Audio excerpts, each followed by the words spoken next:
The Dore Lectures on Mental Science. By Thomas Troward. Lecture 9. The Story of Eden, Part 2 of 2.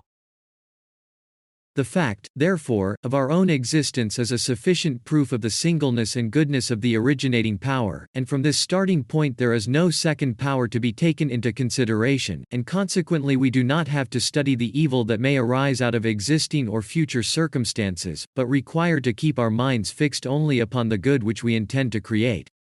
There is a very simple reason for this. It is that every new creation necessarily carries its own law with it and by that law produces new conditions of its own. A balloon affords a familiar illustration of my meaning. The balloon with its freight weighs several hundredweight, yet the introduction of a new factor, the gas, brings with it a law of its own which entirely alters the conditions, and the force of gravity is so completely overcome that the whole mass rises into the air. The law itself is never altered, but we have previously known it only under limiting conditions. These conditions, however, are no part of the law itself, and a clearer realization of the law shows us that it contains in itself the power of transcending them. The law which every new creation carries with it is therefore not a contradiction of the old law but its specialization into a higher mode of action. Now the ultimate law is that of production ex nihilo by the movement of the spirit within itself, and all subordinate laws are merely the measurements of the relations which spontaneously arise between different things when they are brought into manifestation. Therefore, if an entirely new thing is created it must necessarily establish entirely new relations and so produce entirely new laws.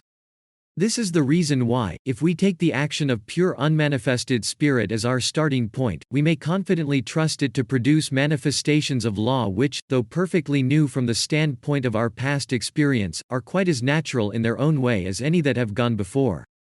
It is on this account that in these addresses I lay so much stress on the fact that spirit creates ex nihilo, that is, out of no pre-existing forms, but simply by its own movement within itself. If, then, this idea is clearly grasped, it logically follows from it that the root of life is not to be found in the comparison of good and evil, but in the simple affirmation of the Spirit as the all-creating power of good. And since, as we have already seen, this same all-creating Spirit finds a center and fresh starting point of operation in our own minds, we can trust it to follow the law of its own being there as much as in the creation of the cosmos. Only we must not forget that it is working through our own minds. It thinks through our mind, and our mind must be made a suitable channel for this mode of its operation by conforming itself to the broad generic lines of the Spirit's thinking.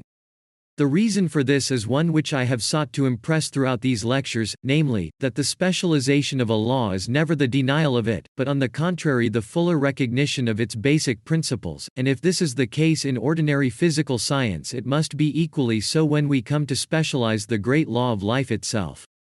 The Spirit can never change its essential nature as the essence of life, love, and beauty, and if we adopt these characteristics, which constitute the law of the Spirit, as the basis of our own thinking, and reject all that is contrary to them, then we afford the broad generic conditions for the specialized thinking of the Spirit through our own minds, and the thinking of the Spirit is that involution, or passing of spirit into form, which is the whole being of the creative process.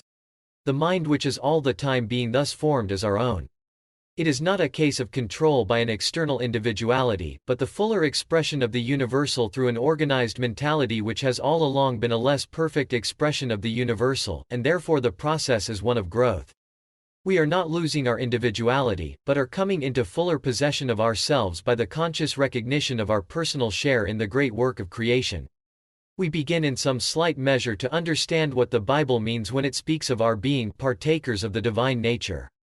2 Peter, verse 1, chapter 4, and we realize the significance of the unity of the Spirit.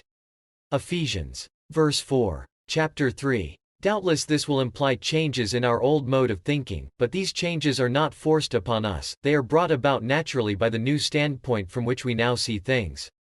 Almost imperceptibly to ourselves we grow into a new order of thought which proceeds, not from a knowledge of good and evil, but from the principle of life itself. That is what makes the difference between our old thought and our new thought. Our old thought was based upon a comparison of limited facts, our new thought is based upon a comprehension of principles. The difference is like that between the mathematics of the infant, who cannot count beyond the number of apples or marbles put before him, and that of the senior wrangler who is not dependent upon visible objects for his calculations, but plunges boldly into the unknown because he knows that he is working by indubitable principles. In like manner, when we realize the infallible principle of the creative law, we no longer find we need to see everything cut and dried beforehand, for if so, we could never get beyond the range of our old experiences, but we can move steadily forward because we know the certainty of the creative principle by which we are working, or rather, which is working through us, and that our life, in all its minutes, details, is its harmonious expression. Thus the Spirit thinks through our thought, only its thought is greater than ours.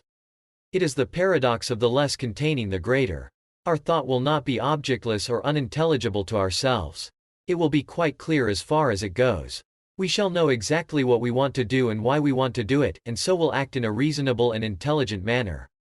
But what we do not know is the greater thought that is all the time giving rise to our smaller thought, and which will open out from it as our lesser thought progresses into form. Then we gradually see the greater thought which prompted our smaller one, and we find ourselves working along its lines, guided by the invisible hand of the creative spirit into continually increasing degrees of livingness to which we need assign no limits, for it is the expansion of the infinite within ourselves. This, as it appears to me, is the hidden meaning of the two trees in Eden, the garden of the soul. It is the distinction between a knowledge which is merely that of comparisons between different sorts of conditions, and a knowledge which is that of the life which gives rise to and therefore controls conditions. Only we must remember that the control of conditions is not to be attained by violent self-assertion, which is only recognizing them as substantive entities to be battled with, but by conscious unity with that all-creating spirit which works silently, but surely, on its own lines of life, love, and beauty. Not by might, nor by power, but by my Spirit, saith the Lord of hosts. Lecture 9. The Story of Eden. End of lecture. Need help understanding Troward's teachings? The Thomas Troward lectures contain very deep and powerful information, but to get the most out of them, require repeated listening and in-depth study. Troward had only one personal student, Genevieve Behrend, and her book Your Invisible Power distills the essence of Troward's lectures in a concise and easy-to-understand format. For many, this is a much preferred way to learn Troward's teachings. Click the link below this video to visit yourinvisiblepower.us and learn more about Genevieve Behrend's recently updated book. Click the link in the description below for a chance to win 10 classic best-selling Law of Attraction books